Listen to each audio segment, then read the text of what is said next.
ही युगायुगांची नाती हळव्या प्रेमाची महती.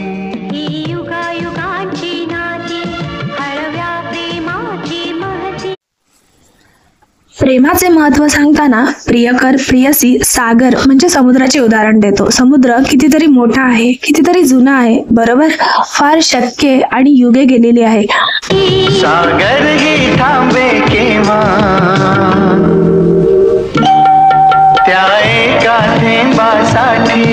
म्हणजे त्या समुद्राचे प्रत्येक थेंबावर प्रेम आहे आणि ते युगेनियुगे म्हणजे कितीतरी जुने आहे. आणि तो समुद्र प्रत्येक लाटेबरोबर किनाऱ्यावर येतो, पण लगेच प्रत्येक थेंब पुन्हा समुद्रात घेऊन जातो.